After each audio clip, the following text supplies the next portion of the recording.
and I live here. And about a year ago, my mom made me an offer that I could not refuse. She didn't threaten to kill me, but she said, how about I fly you and the kids down here to Florida, I'll take you all to Disney, and we'll all drive back to your house in our car. My husband was already going to be down there. His company was flying him down for a business trip. I like my parents. I like visiting them in Florida. But aside from real problems like cancer or tornadoes, riding in the back of their minivan for 2 days is like the worst thing that I can imagine. So I had a really hard time making this decision, and I didn't give my mom an answer right away. For weeks on the phone, she was saying, have you decided, are you going to come down? And I kept saying, well, I don't know, is Pop going to let me do any of the driving? And she would say, I doubt it, I don't think so. And every week she would say, are you going to come down? And I would say, am I allowed to do any of the driving? And she would say, I doubt it. And finally, one day, it was like I had to decide we were going or not. And I said, is he going to let me do any of the driving? And she said, you can drive the hard day through DC and Virginia, and your father will drive the easy day. And I was like, deal. That's perfect. That's a dream. I get to go to Florida for free. We get to go to Disney. My husband's already down there. And my dad can drive the mellow roads, and I'll drive the hard part. Now, when I was a kid, I had some of my earliest memories of riding around in the car with my dad, and he would like do these great maneuvers and like swing into a parking spot, and he would always say, that was a masterful piece of driving. And I was really proud of my dad. You know, not only was he like a great tickler and a fun guy, but like he was a master driver. And it wasn't until I got older and took driver's ed and started driving myself that my whole tone changed, and I was like, this is terrifying. So, you know, looking forward to it was like a sacrifice that I was making to see my parents, to spend 2 days in the car with him, but at least I was going to get to drive the second day. So we went to Florida, we had a great time. We went to Disney, but like looming in the back of my head was the fact that I was going to have to make this trip at the end of the week. So I'm at Disney World, and you know, the happiest place on earth, but I can't get really happy because I'm worried about this trip. So I only enjoyed Country Bear Jamboree at like 90% of what I should have because I was so worried about this.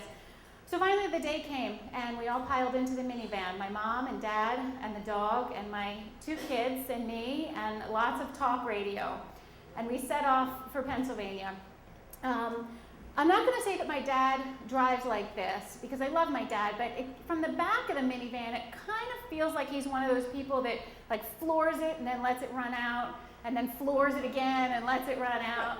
And I'm prone to motion sickness, which is not all in my head, despite what my friend Pam's dad implied in 1988 when he took me deep sea fishing. So, you know, and he doesn't realize that every centimeter that he turns the wheel in the front of the minivan moves you like feet in the back. So it's just like lots and lots of rocking. So the first day was pretty much as bad as I thought it was going to be. But I'm holding on to, you know, tomorrow's my day to drive, and even though it's a long ride, it's going to be so much better.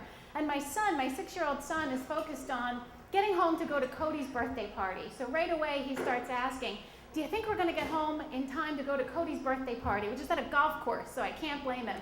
I'm like, you know, it's only day 1, it's too soon to tell. If we don't hit any traffic, we should make it. But, you know, every 15 minutes, he's asking me for an update on Cody's birthday party. So we get through the first day, and we make it to our hotel, and we walk across the street to Cracker Barrel, and it was like the best fried chicken gizzards I ever had, or whatever you eat at Cracker Barrel, because I'm so happy that this first day of driving is over with my dad. And the next day I wake up and the sun is shining, and I report to the car 5 minutes ahead of AIS time, which is ass in seat time, which I always thought was something that my dad made up until I Googled it recently, and I found out he got it from Everybody Loves Raymond. So for 20 years I thought that was a term that he came up with. But I'm out there early because I'm so excited that I'm going to drive, and I'm feeling good. And my dad comes out, and I'm like, okay, give me the keys, it's my turn to drive, here we go. And my dad goes, and I'm like, what? No, it's my day to drive, give me the keys. And my dad goes, I'm driving. And he said it in the same voice that he used to use when I was a teenager, when he used to say, case closed. And I knew that there was no point in arguing from that point forward. But I was devastated, and I said, you promised I could drive the second day. And my dad is a man of his word, so I knew that if he promised, I was going to win this argument. And he said, I never promised. your mother might have said something, but I never promised anything. I'm driving. So I'm in this parking lot on the verge of tears. There's no way I can go through another day of this. And I think my choices are like, take a cab across like 5 states back to Pennsylvania, which I could never afford. Could I take some sort of tranquilizer and knock myself out? Or better yet, could I tranquilize my dad? Like throw him in the back and get home? And my dad says, what do you think? He had just turned 70. Do you think I'm too old? You don't trust me to drive anymore? And I saw this as an opening, and I was like, no, Dad. I've hated your driving for years. It's not age at all. Like, trust me. But it didn't fly. So I sulked for a couple of states to prove that I should have had the right to drive. But we get in the car, and we start heading toward Pennsylvania. The traffic picked up pretty quickly, and so did my dad's bobbing and weaving all over 95. And he couldn't go too fast because there was so much traffic. So it was kind of like 70 brakes, 70 brakes, 70 brakes in the left lane. And this is where I would have settled into the right lane and just found a, not a slow speed, but a comfortable speed where you get into a groove. And my son's asking, are we going to make it for Cody's party? I'm like, I don't know. I don't know if we're going to make it at all at this point. So the only thing I could do is kind of close my eyes and say the Lord's Prayer over and over again. But I finally drifted off to sleep, and I was awakened by the sound of rumble strips and the car going off the road. And I was like, my God, what was that? And my mom said, oh, that was just your father reaching for the Cheez-Its. So I'm glad that they woke me up, because I got to see the tour of Washington, D.C., which was my dad going like this. Hey, kids, look, if you look over there to your left and you look through the trees, you'll see the Washington Monument. Wait, no, that's not it. Yep, there it is. And meanwhile, there's like a semi 4 feet in front of us the entire time.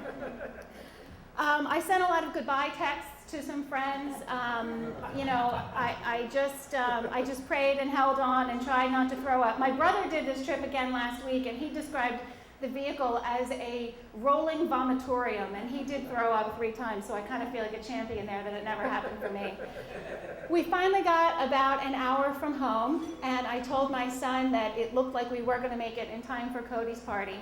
And we did get home safely, and I felt good when we got to the driveway, and I guess I reflect on this, I'd like to say to my dad, if he ever sees this, which I don't think he will because he refuses to learn how to use the internet, but Dad, I guess you're always going to be my dad, no matter how old you get, and you were right, and you got us home safely, and if I had not read the invitation wrong, we would have made it to Cody's party because it was actually the day before.